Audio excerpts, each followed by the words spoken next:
Imagine a world where pain is no longer private. You cut your finger, and a stranger across the city flinches. A child falls, and thousands instinctively reach for their knees.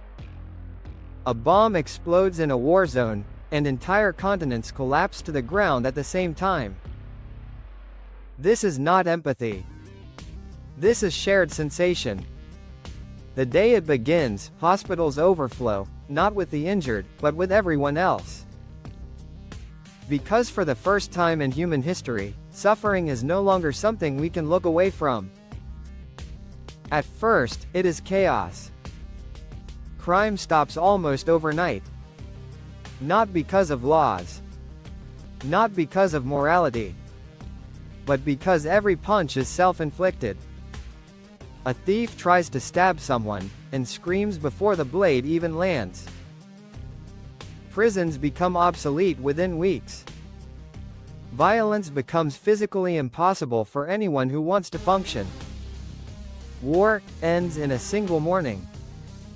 The moment the first missile strikes, presidents, generals, journalists, farmers, and children all drop to the ground in the same unbearable shock. No speech is needed. No treaty is signed. The human nervous system votes unanimously. Never again. But the real transformation is quieter. In homes. In streets.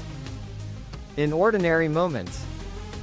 A mother working in a factory feels the exhaustion of millions in real time.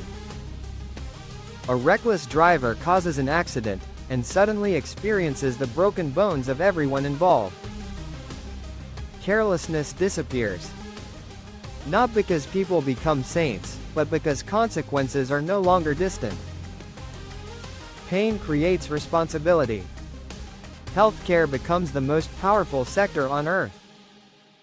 Doctors are no longer treating patients, they are stabilizing civilization. A successful surgery doesn't just save one life. It brings relief to humanity. Medical breakthroughs are celebrated like the end of wars.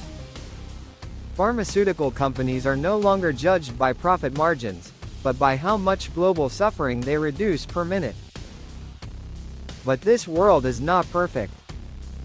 Because pain is not only physical. Athletes push their bodies to the limit, and billions feel the burn. Miners descend into the earth, and cities above feel the pressure in their lungs. Construction workers lift steel, and entire financial districts feel their backs strain. For the first time, comfort has a cost that everyone pays. Luxury becomes controversial. Because when one person lives recklessly, everyone else feels the damage.